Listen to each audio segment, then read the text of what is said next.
Olá, o Vivências de hoje conversou com o ator, professor e apresentador Ricardo Guilherme. Natural de Fortaleza, o ator Ricardo Guilherme já realizou mais de 100 peças no Brasil e no exterior em mais de 40 anos de teatro. Entre elas, a Divina Comédia de Dante Moacir, Apareceu a Margarida e Bravíssimo. Atualmente é professor do curso de Artes Cênicas da UFC e apresentador do programa Diálogo na TV Ceará. Eu nasci em Fortaleza e me sinto de Fortaleza e Fortaleza. Acho que a cidade se impregnou de mim, mais do que isso, eu me impregnei da cidade. Essa estrutura da cidade quadriculada, organizada, plana, acho que faz parte um pouco do meu pensamento e isso é básico até para o meu pensamento, para a minha estrutura de criação.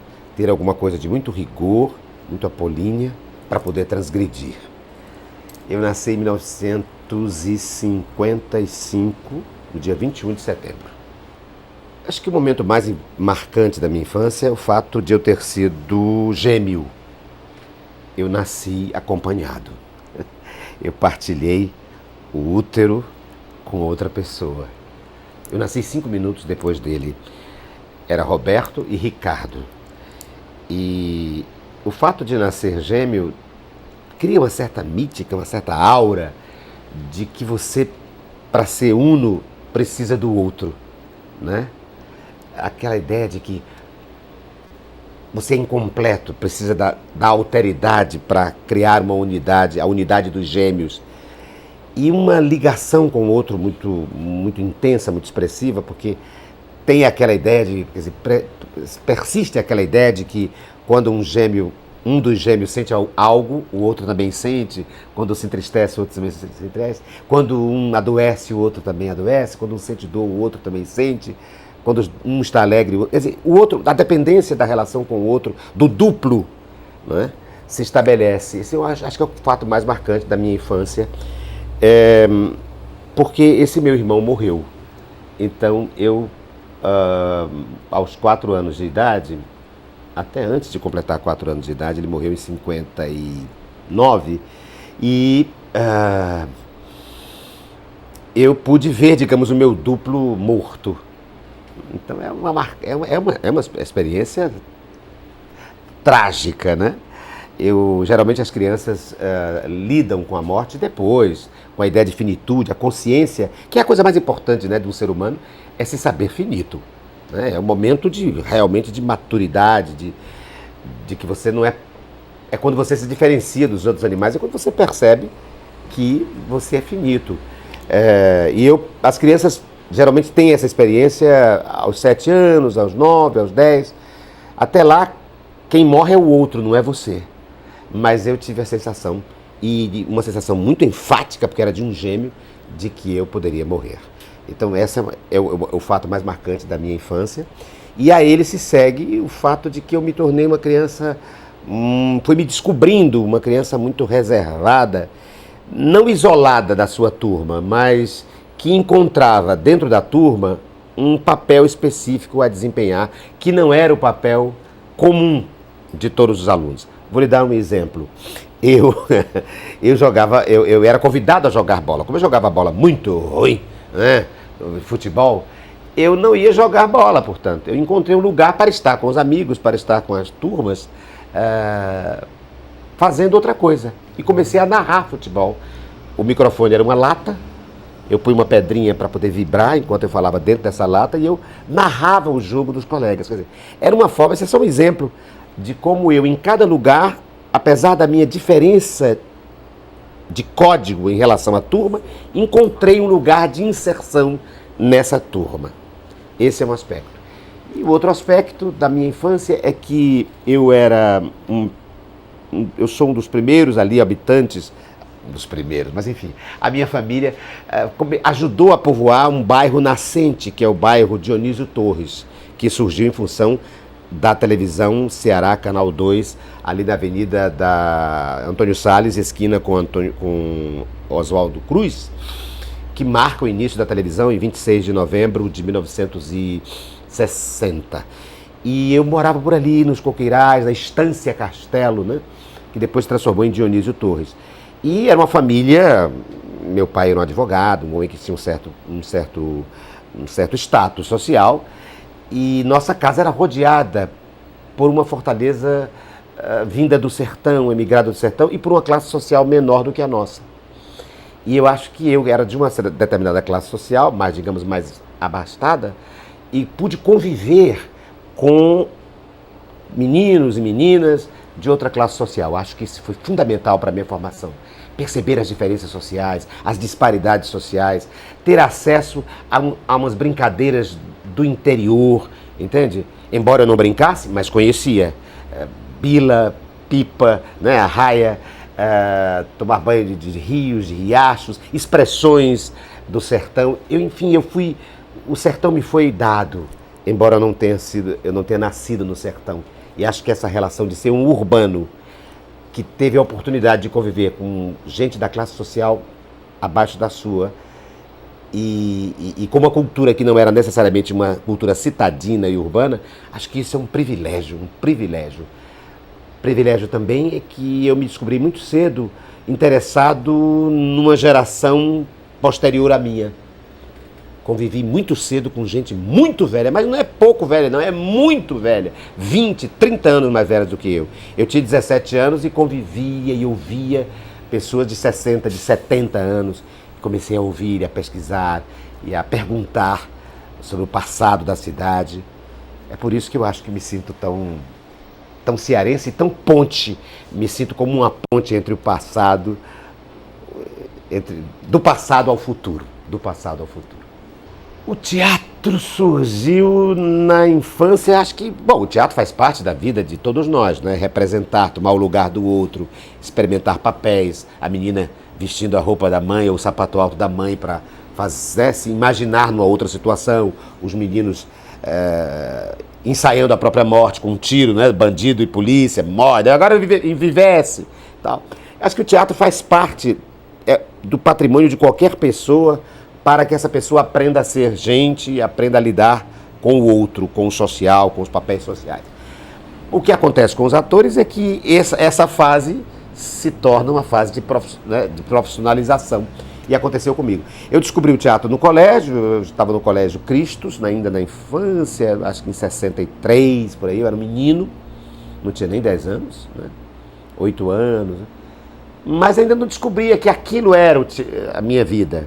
Eu só fui realmente descobrir que a minha profissão, uma das, seria o jornalismo, o teatro, a representação, a literatura, quando surgiu já numa certa pré-adolescência, eu encantado com a televisão no Ceará. Eu sou da primeira geração que viu televisão no Ceará, em preto e branco. Em 60, quando a televisão surgiu, eu tinha 5 anos de idade, né? Então eu vi toda aquela programação ao vivo, antes ainda do videotape, e eu então descobri o teatro aí. Eu descobri, na verdade, primeiro o rádio, porque ainda era o tempo das novelas de rádio, e depois a televisão. E, por último, o teatro, para onde eu cheguei já como profissional, como um agente para trabalhar, e não como espectador. Meu pai teve a grande sacação, né, de comprar um televisor, porque não era fácil, era caro e raro ter televisão. E, no entanto, ele comprou um aparelho e colocou ali na sala para que nós víssemos. Era fascinante. Eu passava uma boa parte do tempo mexendo nos botões, escurecendo, fazendo efeitos. Tinha um encantamento por aquela vida. E mais ainda porque eu morava muito perto da sede de produção disso. E eu podia ir ao estúdio ver os ensaios.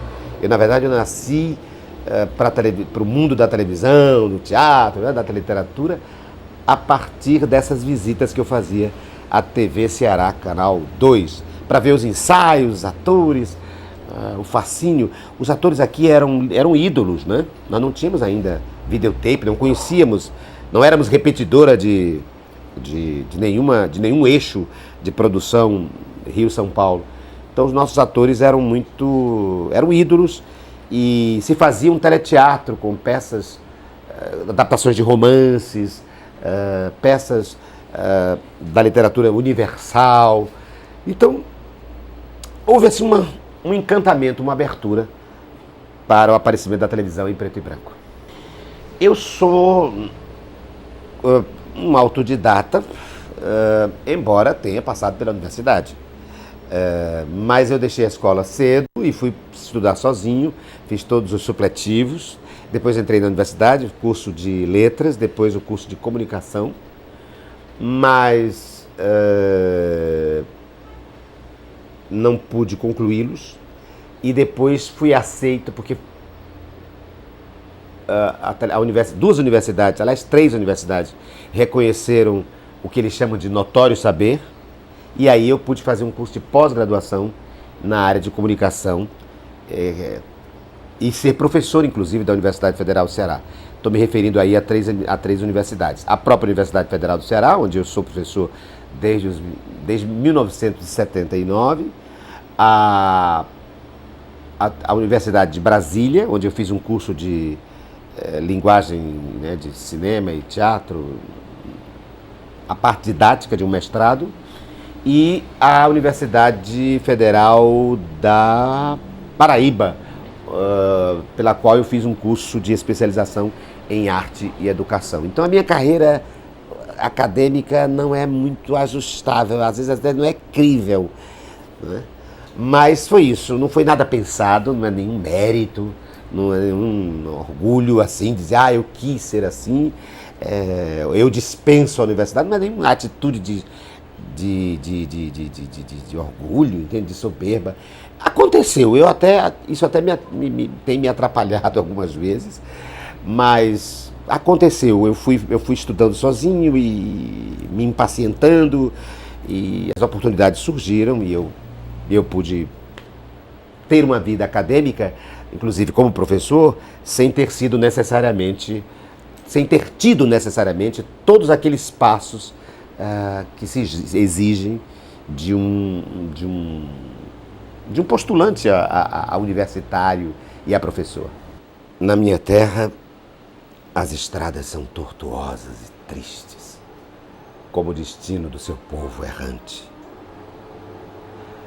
Viajor, se ardes em sede, se acaso a noite te alcançou, bate sem susto no primeiro pouso.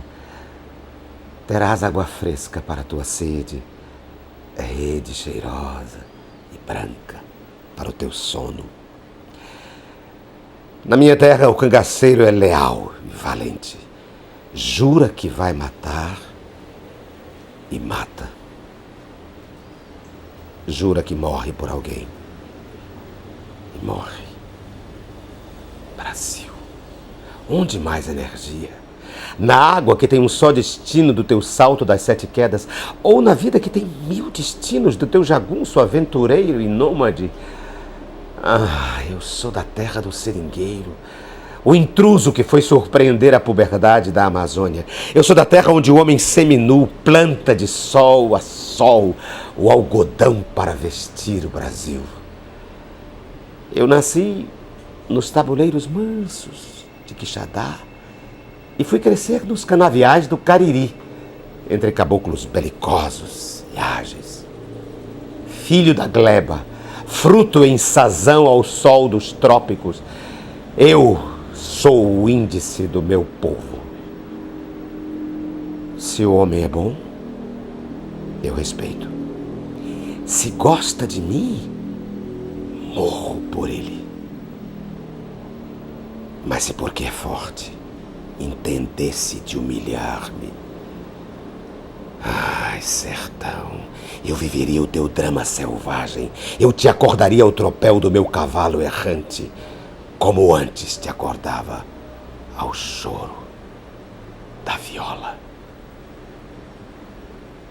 No próximo bloco, Ricardo Guilherme fala sobre sua experiência como um dos fundadores da TV Educativa do Ceará e da Rádio Universitária. Fique ligado, Vivências volta já!